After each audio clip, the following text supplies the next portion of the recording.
es hablar qué tenemos desde la medicina alternativa o desde la medicina funcional para los trastornos menstruales y del climaterio. Un grupo de enfermedades muy comunes en la actualidad para todas las chicas, algunas de pacientes jóvenes, otras de pacientes en edades más avanzadas, y un punto en el que pues todas las mujeres deben pasar, que es el climaterio y la menopausia. A veces en este tipo de pacientes tenemos la gran incógnita o la gran dificultad de que el tratamiento son hormonas que pueden producir riesgos para determinados tipos de cáncer, sobre todo para cáncer de mama. Y bueno, cuando un paciente, o si usted es el paciente, o si usted tiene un paciente que es un familiar, ese familiar está tomando hormonas que pueden afectar su salud y que pueden producir cáncer, ahí viene la gran dicotomía. O soporto los síntomas o me someto al riesgo de un medicamento que me quita estos síntomas, pero que me da un riesgo de cáncer, que como todos sabemos, el cáncer es una enfermedad importante a la cual pues hay que tener mucho cuidado. Entonces vamos a entrar hoy a especificar qué podemos usar, qué vamos a usar desde los medicamentos de fitoterapia y de medicina alternativa para tratar esa enfermedad sin aumentar el riesgo de cáncer, sobre todo el cáncer de mama, y con efectividad. Vamos a ver qué evidencia hay, si funciona o si no funciona, y cómo lo podemos conseguir en el mercado. Siempre para mí es importante decirles con qué nombre pueden conseguir un medicamento, porque en muchas ocasiones uno sabe que un componente o determinada planta sirve para una enfermedad, pero no tenemos la forma en cómo escribírselo al paciente. Si la paciente hoy le llega a usted, usted sepa qué nombre va a escribir. Puede ser cualquiera, puede ser el que yo le diga u otro nombre que tenga el componente. Hoy les voy a enseñar un nombre de unas medicinas pues, que tienen el componente. Como les digo siempre al inicio, declaro mi conflicto de interés con Nutrivita Profesional. Y bueno, esta es la invitación de la charla y vamos a hablar de los nombres comerciales que con Nutrivita se manejan. Pero como les digo, yo voy a hablarles de un componente natural, de una sustancia, y ustedes pueden conseguir esa sustancia en otros productos difíciles a veces de conseguir, con una calidad distinta, pero también se puede conseguir. Nosotros vamos a hacer énfasis en que estos son de buena calidad y funcionan. Cuando los comiencen a usar, los amarán. Entonces, para poder entrar a definir qué es esto del climaterio y qué es esto de los trastornos del ciclo en las mujeres, pues sin duda tenemos que recordar que las mujeres, estas conferencias de mujeres, las mujeres pues tienen su ciclo menstrual durante la vida fértil o durante la etapa activa de su vida sexual, no solo durante la etapa activa de la vida sexual, más durante su vida fértil, que comienza en la menstruación, que es el día 1, pasa por unas fases foliculares proliferativas, por una fase de ovulación o fase secretora, por una fase lútea y de nuevo vuelve a el proceso de la menstruación o a la menstruación. Entonces, si lo dividiéramos o fuéramos más específicos, podríamos decir que en la menstruación desde el día 1 hasta el día 7 va creciendo el folículo, ¿verdad? O el óvulo en el folículo. Después hay uno de los folículos que se selecciona para crecer por la influencia de algunas hormonas que más adelante vamos a mencionar, y que ese folículo o esos folículos, porque a veces crece más de uno, va a estar creciendo durante el día 8 hasta el día 2. Eso es denominada la fase proliferativa. Y la fase de ovulación va a durar más o menos entre 3 y 4 días en promedio, que es la fase donde ya el óvulo sale del folículo. Y pues ahí entra la fase secretora, en donde se forma el cuerpo lúteo y va a involucionar si no hay embarazo. Si hay embarazo, comenzará otra fase que ya es obstétrica del embarazo y ya, bueno, eso no llega a colación en este momento, pero aquí hablamos de que la mujer no está embarazada y que está el cuerpo lúteo involucionó y otra vez vuelve a reiniciarse el ciclo. Eso es lo que pasa en todas las mujeres todos los meses. La mayoría, pues, en la mayoría, lo que debería pasar fisiológicamente, a menos que la paciente tenga alguna circunstancia de salud que evite que eso suceda. Para que esto se lleve a cabo en el cuerpo de la mujer, se requieren dos hormonas principales. Son más las hormonas que intervienen en este proceso, pero hay dos grandes. Más adelante voy a detallar cada una de las que intervienen. Dentro de estas dos grandes tenemos la folículo estimulante y la luteinizante, y cada una tiene una función específica. Esta FSH o folículo estimulante va a reclutar el folículo, y lo va a estimular a que crezca. Ella selecciona cuál es el folículo dominante, lo induce a que crezca y lo induce a que madure. Cuando ya entra en esta fase, donde va a producirse la ovulación, hay un pico de hormona luteinizante, con un pico también, que más adelante lo vamos a ver en una gráfica, de FSH, y eso va a producir la ovulación. Y la persistencia o no del cuerpo lúteo va a ser determinada por las concentraciones de hormona luteinizante, pero esas concentraciones o esa persistencia de ese cuerpo lúteo va a depender de si la mujer queda en embarazo o si no lo está. En este caso estamos hablando de mujeres no embarazadas. Entonces, no quedó embarazada en este momento, ovuló, no hubo embarazo, y el folículo en la fase secretora involuciona y otra vez comienza el ciclo con la menstruación al día 1. Eso es lo fisiológico, lo normal, lo que sucede si no hay embarazo. Pero entonces, si vemos los picos de las hormonas, bueno, hay dos tipos o tres puntos de donde salen hormonas, o tres puntos importantes en la ovulación de una mujer. Uno es la hipófisis. En la hipófisis se produce la FSH y la luteinizante, que, como les mencioné, cuando va a presentarse la ovulación, hacen un pico. El pico más marcado es la luteinizante, y que es más o menos en el día 14, ¿verdad? Eso es lo que comúnmente se conoce, pero eso va a depender del tiempo del ciclo de cada mujer. Es el día 14 en una mujer con un ciclo de 28 días. Pero también hay otras hormonas que se secretan a nivel de los ovarios, y en ellas tenemos el estrógeno y la progesterona, que son muy, muy importantes en el desarrollo de algunas enfermedades que vamos a entrar a detallar más adelante. Cuando eso no sucede, pues se degenera el cuerpo lúteo, y cuando se degenera el cuerpo lúteo hay erosión de endometrio y se produce la menstruación en el día 28 y pasa otra vez al día 1. Aquí hay un dato muy importante, y es la temperatura corporal. En ginecología y en pacientes que ustedes tengan que quieran quedar embarazadas, una forma de medir el estado de ovulación de la paciente para hacer un coito dirigido es la temperatura corporal. Entonces usted le manda a la paciente que se ponga, cuando se despierte en la mañana, incluso sin levantarse de la cama ni nada, se ponga su termómetro, se mida la temperatura, y va a llegar un momento en el que va a haber un pico. O sea, en promedio 36,2, 36,3, 36. Cuando se hace el día que se hizo ese pico, un ejemplo, 36,8, ese día es el día generalmente de la ovulación, que coincide con los picos de FSH, de LH, y que coincide con la caída del estrógeno y con la ovulación común.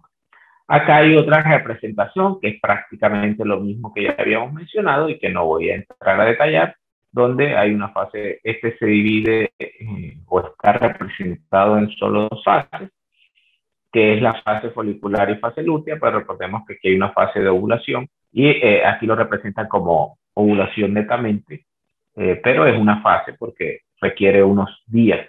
Sin embargo, si la dividiéramos en dos, estuviese dentro de la folicular y la lútea.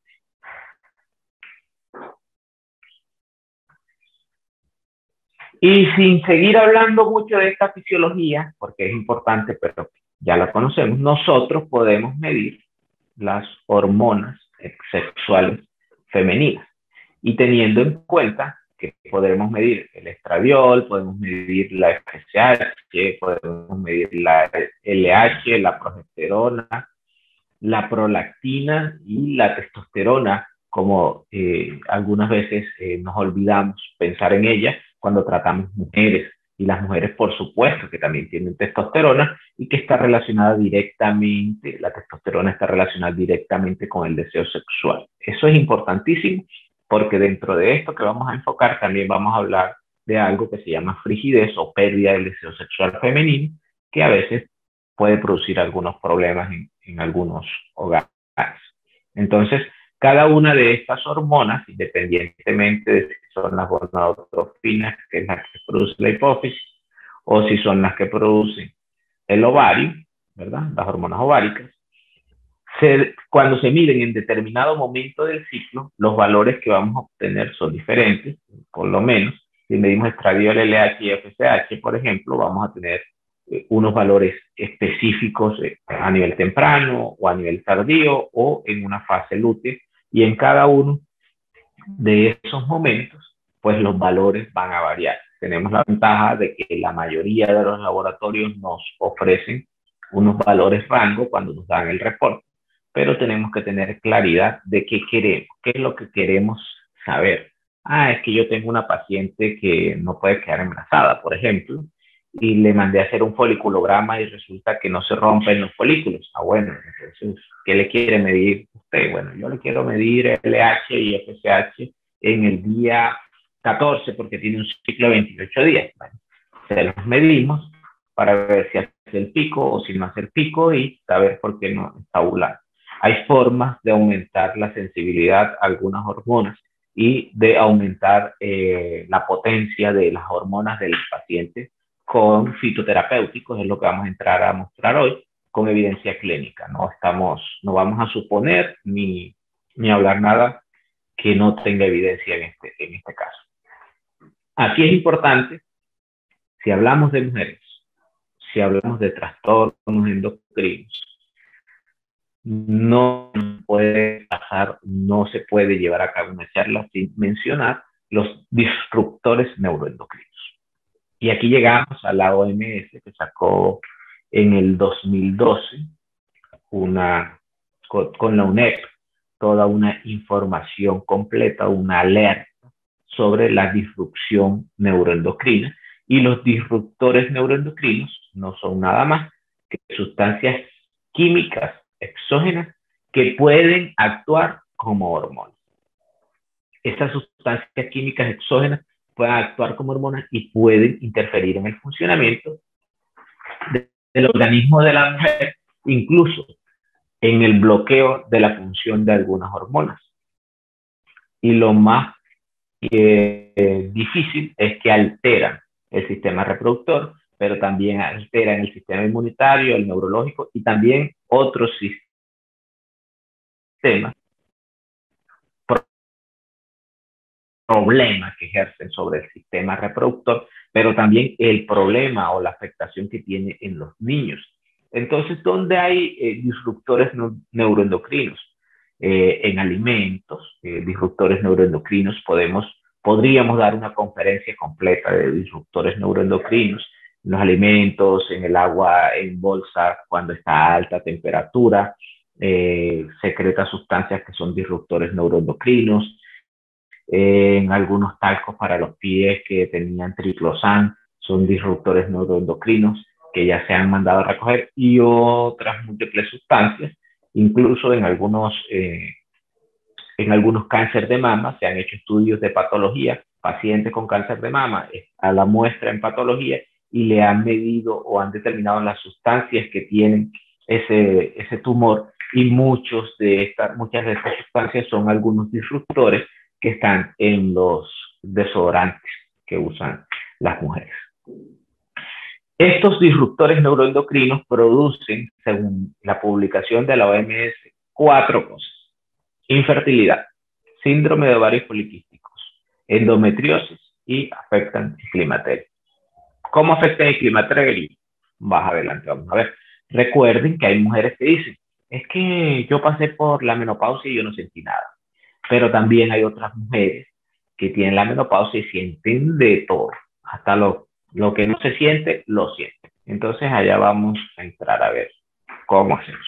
Entonces, estos disruptores neuroendocrinos pues, pueden producir tanto en el aparato reproductor y endocrino todas estas enfermedades que les comenté, pero aquí hay algo muy importante, miren.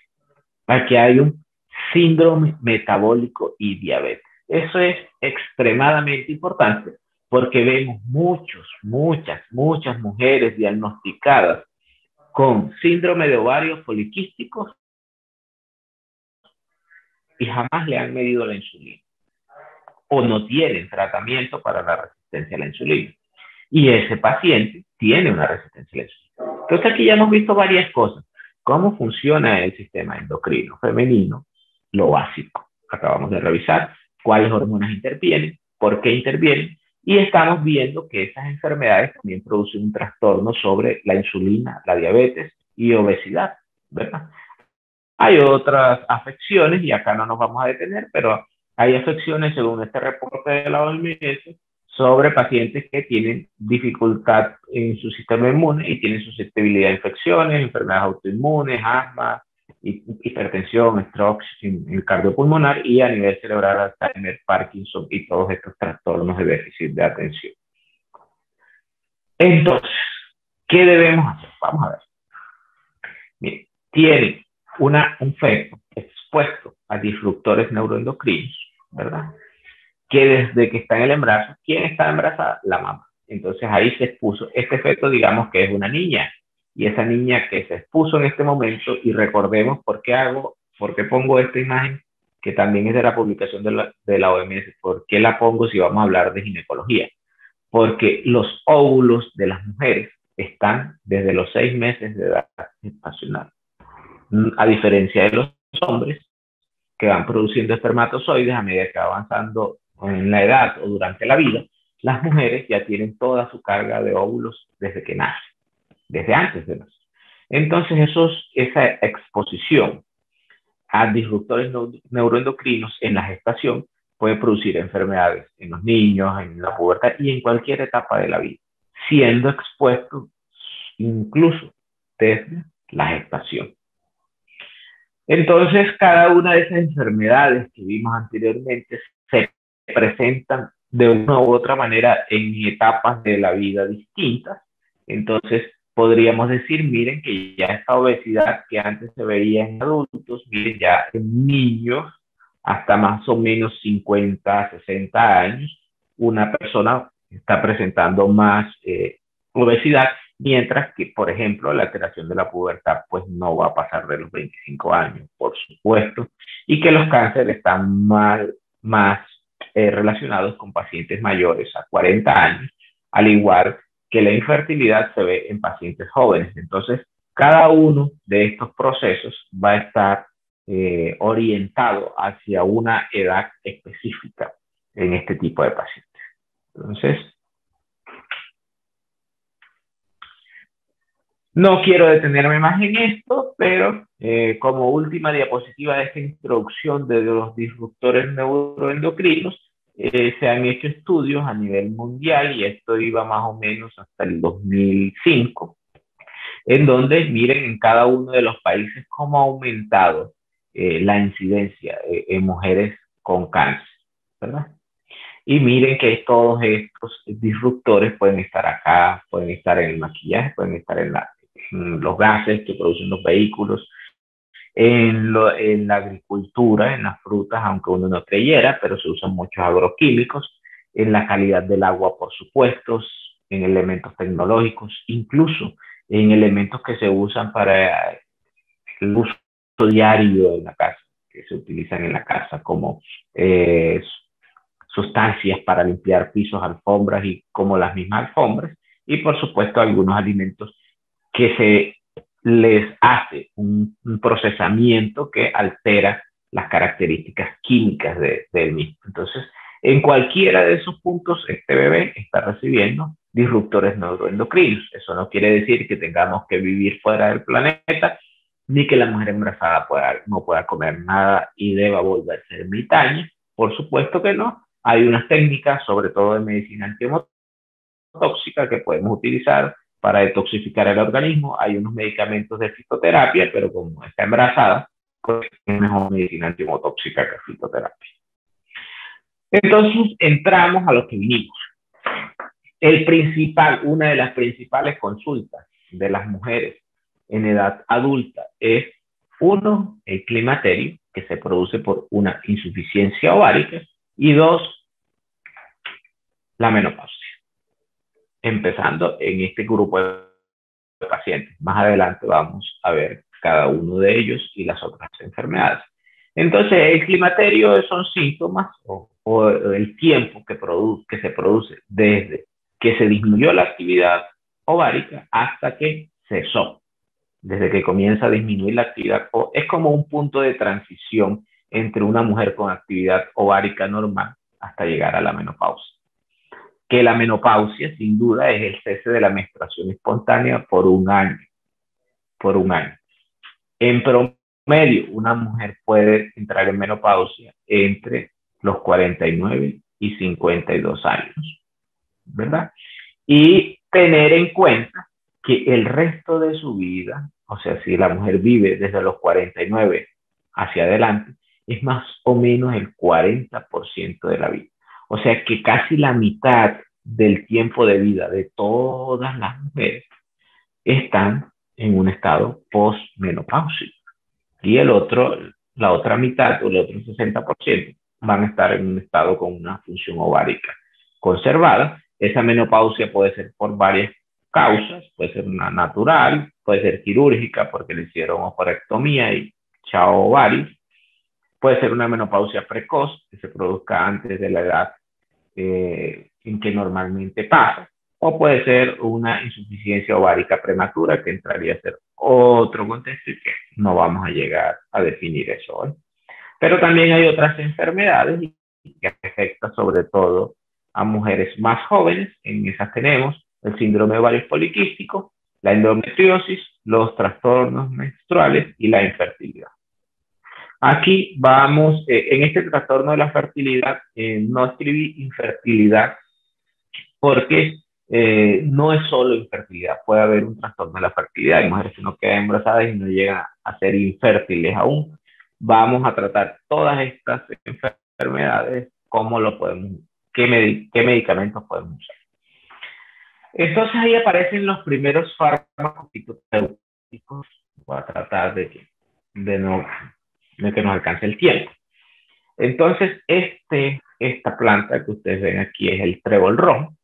Y en el trébol rojo se han encontrado varios metabolitos secundarios. Los metabolitos secundarios son las partes de la planta que pueden producir un efecto terapéutico en un paciente. Lo podríamos, de pronto alguien o en la antigüedad o en la medicina china o en la medicina chamánica o en la medicina tradicional o en la medicina cultural, usted a un paciente ve que le hacen una decocción, como un bebedizo, como dicen en muchas de esto, al paciente y se lo entrega. Y eso es medicina tradicional. Nosotros acá venimos a aprender medicina alternativa.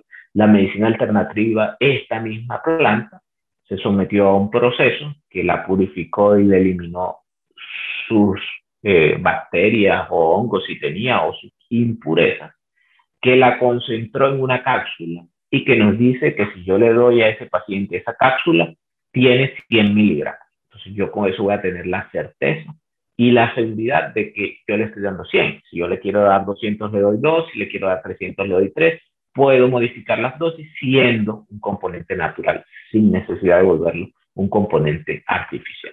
Entonces ese trébol rojo tiene amplia variedad de isoflavonas y son estructuralmente diferentes a la soya.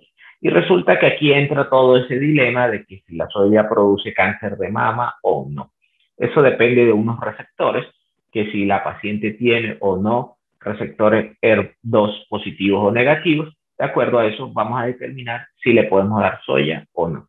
Sin embargo, nosotros acá el complemento o el suplemento o el tratamiento que les voy a presentar tiene como base trébol rojo porque difiere a la soya en eso. Entonces, los tres principales componentes que tiene es la hormononectina, es la biocasinina y es la irilona. La irilona es el que tiene el principal efecto terapéutico, a pesar de que, si se dan cuenta, tiene solo del 5 al 10%.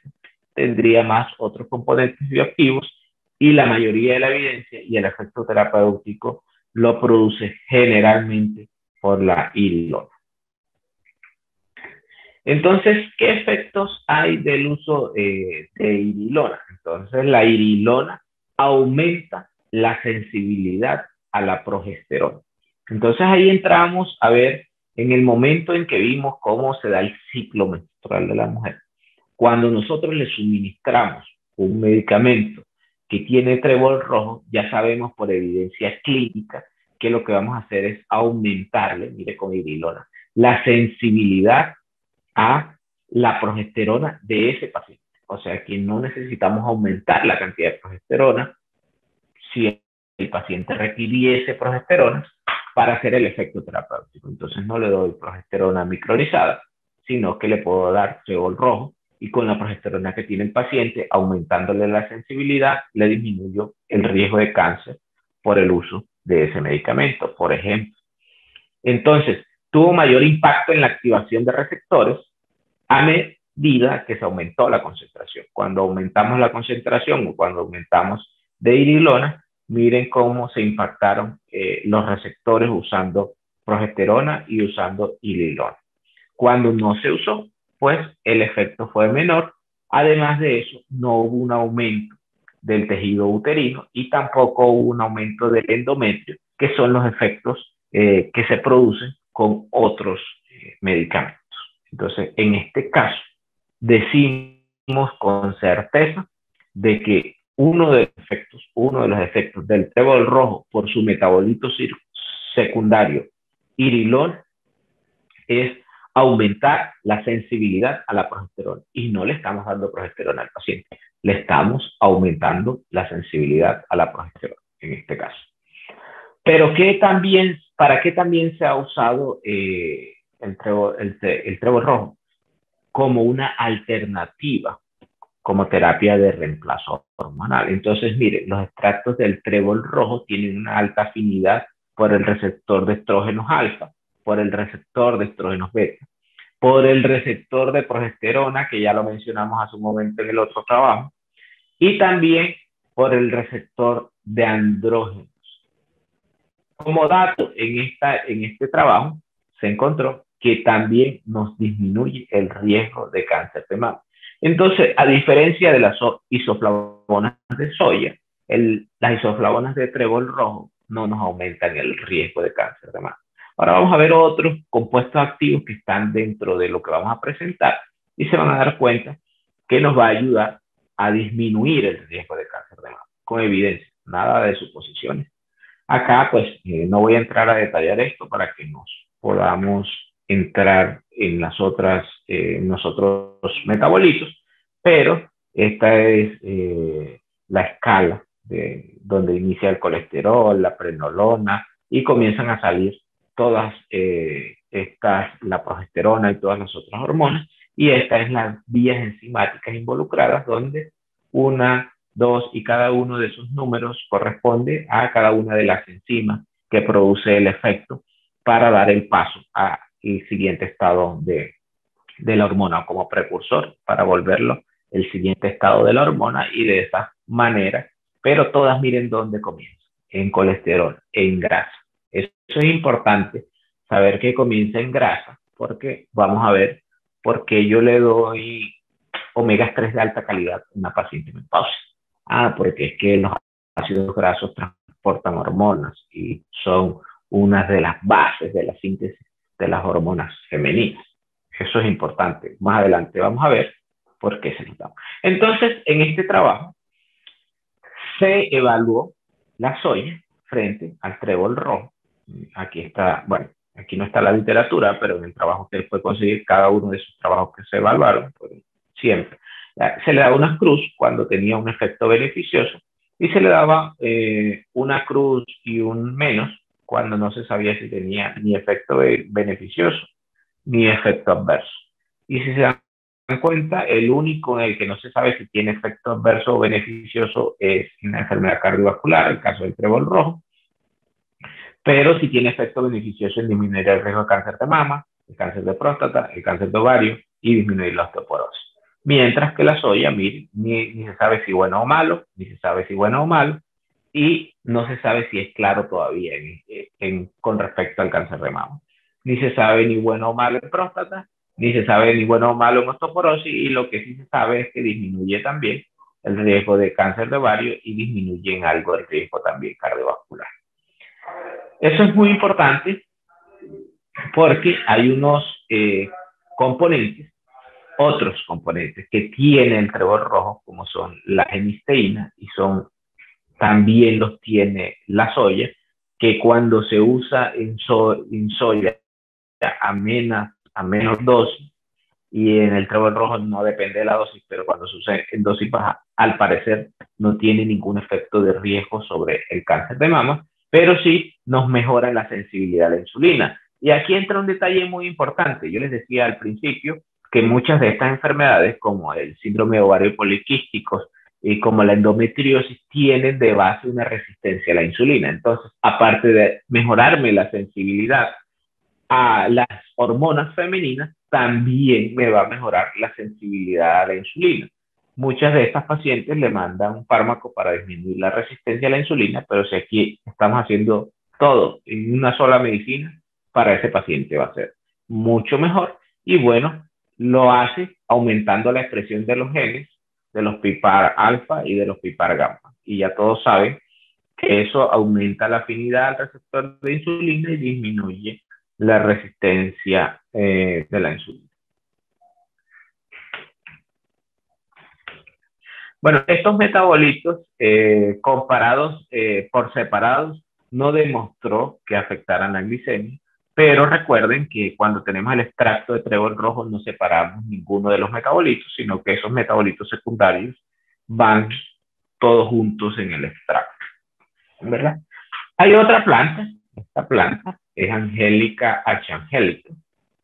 La Angelica H. angelica tiene efectos sobre la inflamación, suprime radicales libres y disminuye la agregación del beta-amiloide. Recordemos que el beta-amiloide, cuando hablamos en la conferencia de enfermedad neurológica, dijimos que en estas enfermedades neurodegenerativas se acumulaba beta-amiloide a nivel cerebral.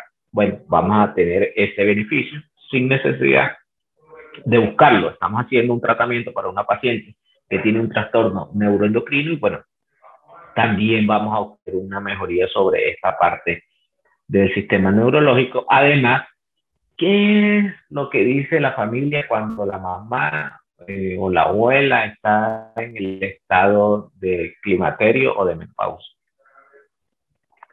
No es que ahora se pone brava por todo. Bueno, al parecer tiene un efecto, este mecanismo de acción tiene algún efecto sobre el estado emocional del paciente y esto también ayuda a que ese paciente no esté tan irritable.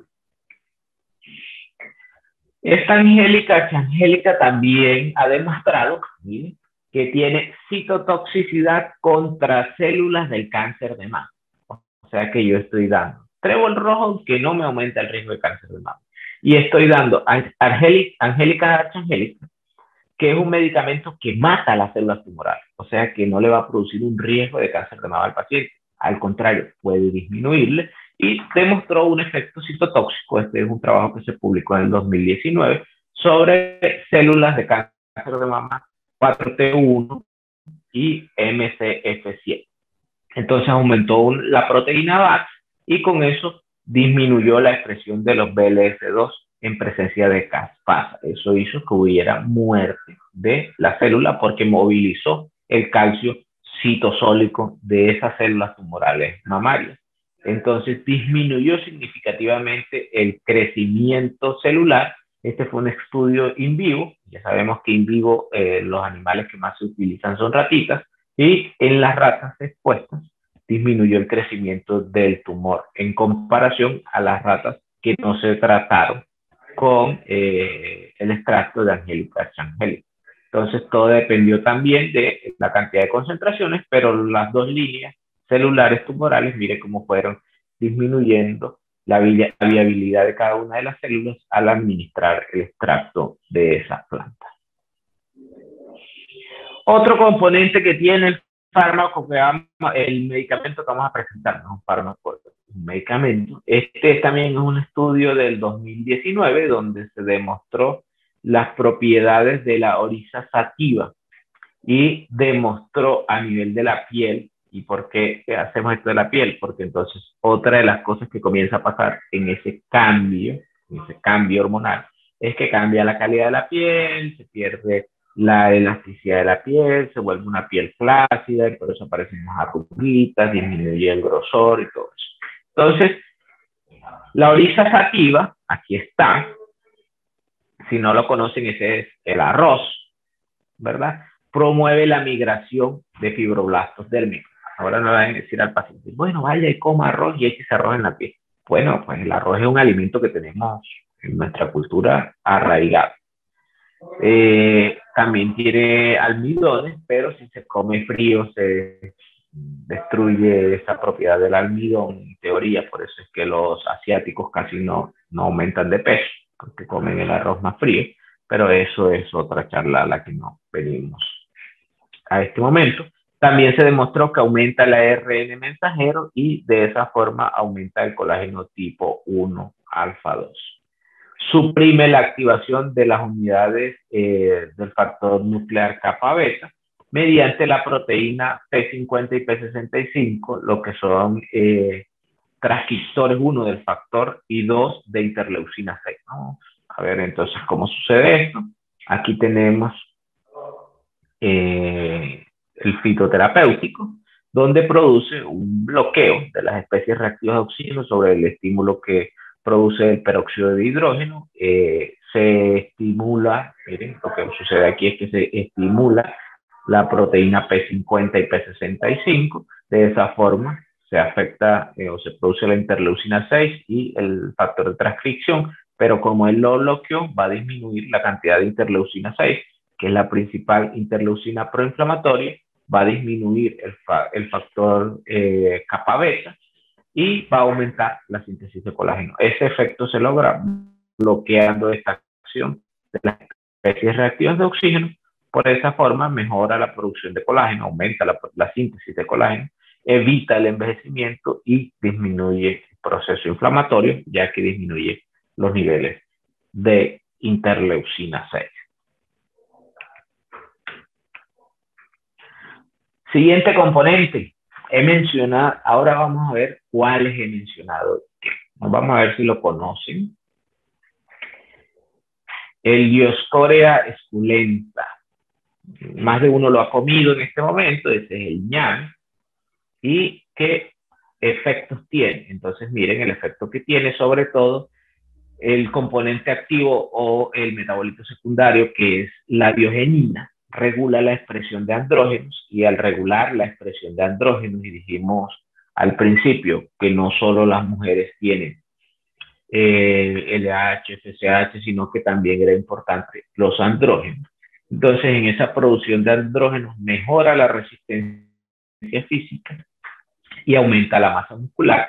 Y un detalle muy importante es que cuando esa mujer va entrando en esa etapa de menopausia a posmenopausia y pasando por esa etapa, lo que comienza a ver es una sarcopenia, una disminución de esa masa muscular que al final se ve reflejada en afecciones de salud.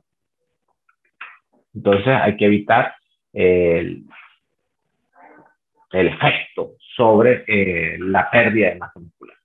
También esa Dioscorea esculenta que les mencioné, vean lo que hace, mejora la sensibilidad a la insulina, y recordemos que mucha de esa sensibilidad a la insulina es el núcleo de el síndrome de ovarios poliquísticos, y también es el núcleo de la enfermedad de endometriosis. Entonces vamos a tener efectos sobre esa resistencia a la insulina, dando al paciente este fitoterapéutico, y disminuye la resistencia a la insulina, aumentando su sensibilidad y haciendo un efecto directo sobre los GLUT4 y también aumentando la síntesis de hormonas tiroideas, como ya lo habíamos mencionado antes. El siguiente componente y el último que les voy a mencionar es el regalis, es la Glycyrrhizia glabra. Este es una planta que se ha utilizado hace mucho en la medicina tradicional china. El 70% de las preparaciones de herbolaria china o de medicina tradicional china tienen regalis. Se ha usado por más de 40.000 años y lo que hace o su efecto es se une al receptor de estrógeno teniendo el mismo efecto que el estradiol. Incluso se han dado cuenta que cuando hay cabras que se alimentan con excesos de esa planta, tienen un grado de trastorno de fecundación o de no hay proliferación entre las ovejas, no hay fecundación. Al parecer es la exposición de los animales a esa planta. Pero también, miren, se describió que tiene un efecto de actividad antiproliferación celular y esa antiproliferación celular se ha evidenciado, vamos a ver si lo tengo en la otra diapositiva, sobre unos tipos de células específicos que ya habíamos mencionado antes y esa proliferación es de células que producen cáncer. Entonces, ¿qué mencionamos la Trifolium pratense. ¿Qué efecto tiene? Mejora los síntomas de la menopausia, ayuda en la infertilidad y en trastornos ginecológicos. Mencionamos la Angelica archangelica, que mejora los trastornos emocionales, disminuye el riesgo de cáncer de mama porque mata las células tumorales 4T1 y MSF7. Mencionamos la Oryza sativa, que mejora la síntesis de colágeno, la calidad de la piel y disminuye la inflamación. También mencionamos la Dioscorea esculenta, que regula la expresión de andrógenos y que mejora la fuerza muscular, evita la pérdida de masa muscular. Y la Glycyrrhizia glabra disminuye el riesgo de cáncer porque también disminuye las células MCF7 de cáncer de mama. Y tiene también ese suplemento que vamos a mencionar, magnesio y calcio, y sabemos que el magnesio y el calcio son catalizadores de reacciones químicas. ¿En qué pacientes lo podría usar este medicamento? Este medicamento que vamos a mencionar lo podría usar en climaterio, en menopausia es la primera indicación, pero también lo puedo usar en trastornos de esterilidad o trastornos de concepción, en desórdenes neuroendocrinos femeninos, en síndrome ovario poliquístico, en endometriosis, y esa medicina es el FMC. Maravilloso. Cuando lo usen, no lo van a dejar de usar.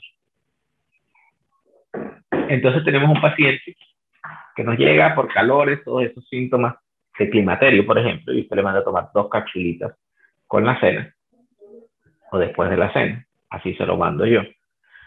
Ese paciente, y la dosis son 2 cápsulas una vez al día. Va a ser muy fácil de cumplir, 1. Y 2, el efecto terapéutico que va a encontrar el paciente va a ser que para ella sea, o sea, no lo deja la paciente, porque se va a sentir mejoría en todos los síntomas. Además de que aparte de mejorarle los síntomas, nosotros vamos a estarle dando unos medicamentos o unos componentes en ese medicamento que ya lo sabemos por evidencia científica que van a disminuir el riesgo de cáncer de mama, a diferencia de lo que puede producir un reemplazo hormonal, que lo que va a hacer es todo lo contrario, aumentar el riesgo de cáncer de mama de los pacientes. Entonces, teniendo eso como primera cosa, el segundo, y voy a tratar de no detenerme tanto para poder revisar, el segundo caso es este caso, pérdida del deseo sexual. Y aquí nos entra, ¿qué hago? Todo el mundo aquí tiene, pues para el hombre es más fácil, hay muchas cosas que se pueden usar, el sildenafil, el tadalafil y todas las cosas que haya, pero para las chicas el panorama es otro. Entonces, en ese tipo de pacientes que han estado o que han tenido algo de pérdida de deseo sexual, nosotros podemos usar varios medicamentos. Hay unos medicamentos con ingredientes naturales que se ha demostrado que aumentan el deseo sexual de la mujer. Y sobre todo aquí vamos a ver la trigonela. En este trabajo se hizo esta publicación usando este componente o esta fórmula y se usó una escala para valorar el deseo, la emoción, la lubricación, el orgasmo, la satisfacción sexual, la dispareunia y todos esos efectos. Y hubieron unos cambios a los 2 meses de tratamiento. Esto es muy importante y que quede claro, porque cuando comenzamos es a diferencia del hombre, el hombre le dan una cápsula y puede tener erecciones, pero en las mujeres el deseo sexual se va apareciendo después de 2 meses de tratamiento, más o menos, de que se lo tome juicioso. Si se lo toma hoy 2, mañana 2, pasado 2, se lo olvidó, no va a funcionar. No va a funcionar porque la evidencia científica demuestra que se lo debe tomar al menos 2 meses. Entonces, ¿qué se logró? Bueno, se hizo el score FSFI, que fue el que vieron allá, el que les voy a mostrar en la tablita, el deseo, los orgasmos, todo lo demás. Y miren cómo aumentó el test a los 2 meses con un p-valor significativo, bastante significativo, y también aumentaron los niveles de testosterona. Y recordemos lo que decíamos, que la testosterona es un andrógeno y que lo podemos sintetizar o inducir a la síntesis con los suplementos que ya estábamos mencionando. Ok, esta era la planta que mencionamos, la trigonela, que se ha usado en casos de difusión sexual femenina, donde se ha hecho comparaciones y mire que en estos trabajos se hizo por 12 semanas, o sea, 3 meses. Por eso lo mínimo que se necesita es al menos 2 meses. En este trabajo se hizo en hombres, en donde también se obtiene un beneficio y donde se observó en una línea base frente a placebo cómo mejoraban las erecciones matutinas y mejoraba la frecuencia de actividad sexual a 12 semanas, o sea, 3 meses. También se ha usado en el síndrome ovario poliquístico, la trigonela, y se ha demostrado que tiene un impacto positivo sobre las disfunciones menstruales, la obesidad, que ya la habíamos mencionado, la resistencia a la insulina, la difusión de lípidos y sobre el deseo sexual. O sea que le está mejorando el deseo sexual al paciente y si tuviese un síndrome ovario poliquístico, pues también le va a ayudar. Recordemos que las mujeres que entran en etapa de menopausia también tienen una pérdida del deseo sexual. También esta es hoy en día muy famosa, la maca, la Lipidium mayeni. La maca en la actualidad se usa mucho y ha tenido una evidencia o se ha usado para tratar también el climaterio en mujeres con algunos resultados. Sin embargo, faltan trabajos científicos. Recordemos que esto no se cultiva en todos lados y pues al parecer todavía no se han hecho muchos trabajos científicos para demostrar que sí funciona. Pero ahí está. Y pues hay unas formas de tratar la disfunción sexual femenina que también en este trabajo fue en el 2018, el que les presenté ahorita había sido del 2010 y haciendo un control con placebo 12 semanas. 12 semanas de raíz de maca de 3 gramos al día le estaban dando a unas mujeres que tenían más o menos una edad media de 45.5 años y que tenían disfunción sexual que era inducida por inhibidores selectivos de la recaptación de serotonina o por inhibidores de serotonina y noradrenalina. Se compararon con placebo y se le hizo la escala de experiencia sexual de Arizona, donde para la maca había 9.5% menos frente al placebo que fue 4.8%. Entonces, teniendo todo esto en cuenta, tenemos que la trigonela tiene como efecto que mejora la resistencia a la insulina, que aumenta el deseo sexual y está indicado en el síndrome ovario poliquístico. Bueno, aumenta el deseo sexual y la ovulación, que es fundamental. Pacientes por lo menos que quieren tener bebés, tú le mandas el tratamiento que aparte de que va a mejorar el deseo sexual, va a mejorar la ovulación. y está indicada también en trastornos menstruales. Mientras que la maca mejora la fertilidad, es afrodisíaco y alivia las irregularidades menstruales. Tenemos otros metabolitos que están presentes en este medicamento, que va a servir para que aumente el deseo sexual femenino, Surfen. Recordemos que si usted va a usar el Surfen para aumentar el deseo sexual en una mujer y se lo manda una semana, no va a funcionar. Requiere al menos 2 meses de tratamiento juicioso para que en las mujeres tenga un efecto. Es lo que demuestra la evidencia. En algunos casos la evidencia se ha hecho con 12 semanas. Entonces, ¿cómo podría yo brindar un tratamiento a ese paciente? Primero, si yo tengo un paciente que tiene climaterio, que está en menopausia, que tiene un síndrome de ovarios poliquísticos o que tiene un trastorno del ciclo menstrual o que tiene endometriosis, a ese paciente yo le puedo dar 2 Femesens noche, 2 Surfen en la mañana y al mediodía le doy krill. ¿Por qué le voy a dar krill? Porque recordemos que toda esta cascada de transformación de hormonas comienza con colesterol y además las grasas son el cotransportador de estas hormonas. Entonces, si no tenemos cotransportador ni tenemos fuente de buena grasa para producirlas, pues ese paciente no va a tener las reacciones que nosotros queremos. Pero si tenemos un paciente que solo tiene disminución del deseo sexual, pues no requeriría que le iniciáramos FMC y a ese paciente solo le podríamos dar Surfen. Yo se lo asociaría a aceite de krill, lo que va a dar grasas de buena calidad para que el paciente pueda tener su efecto terapéutico. Aquí hemos visto cada uno de esas componentes activos, qué grado de evidencia tienen y cómo encontrarlo. Porque a veces yo sé que un fitoterapéutico tiene un efecto terapéutico, produce un efecto farmacológico, pero si no sé cómo encontrarlo, cómo escribírselo al paciente cuando venga a mi consulta, pues no va a servir de nada, porque no le voy a poder decir qué hacer. Bueno, y tenemos, creo que nos quedan 5 minuticos, vamos a responder las preguntas a que haya lugar y pues aquí espero que esta conferencia haya sido de gran interés.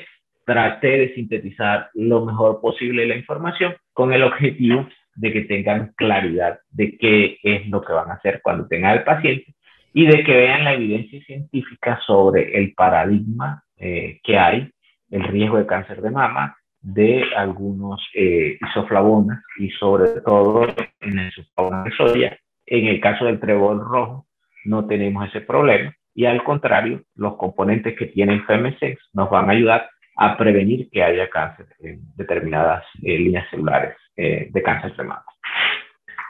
Entonces, entramos a responder las preguntas. Doctor, gracias como siempre por su participación. A ver, doctor, aquí pregunta la doctora Esperanza Leal, ya le digo porque se me corrió. ¿Qué le podría enviar a una persona que tengo con ciclos menstruales irregulares, a un paciente? Bueno, doctora, lo primero es saber qué edad tiene el paciente. Si usted ve que su paciente, bueno, si ya tiene ciclos menstruales irregulares, usted le puede enviar FMC, porque ya vimos qué componentes tiene y vimos la evidencia y qué va a hacer.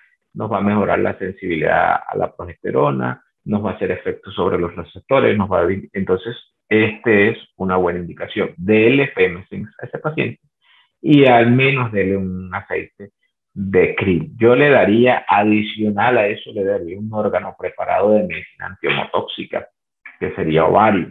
Eso le va a ayudar al paciente a que regule su ciclo menstrual. Ok, doctor, gracias. La doctora Gloria del Pilar Garzón, pues yo le leo, pero no entiendo muy bien. Dice, ¿qué tanto impacto tiene L-tirosina en el surgen en la función tiroidea? No Bueno, sé si habla de... recordemos que la L-tirosina o que la función tiroidea hace parte de todo este ciclo hormonal. Lo que tenemos acá en esta presentación es que tenemos L-tirosina como aminoácido 60 miligramos. Eso no, la L-tirosina no es la L-tiroxina que le damos al paciente, la levotiroxina que le damos al paciente. El levotiroxina es un aminoácido precursor, no es el medicamento, el fármaco que le damos al paciente. Como si este paciente estuviese tomando levotiroxina de 60, no es el fármaco, es un precursor. Incluso en pacientes con función tiroidea deteriorada o un hipotiroidismo subclínico, uno le da el L-tirosina como un precursor para mejorar la función, pero no reemplaza la función tiroidea. Este no es levotiroxina, es L-tirosina. Sí, la doctora Esperanza nos contesta que la persona con ciclos irregulares tiene 23 años, doctor. Perfecto, puede darle ese tratamiento sin ninguna duda.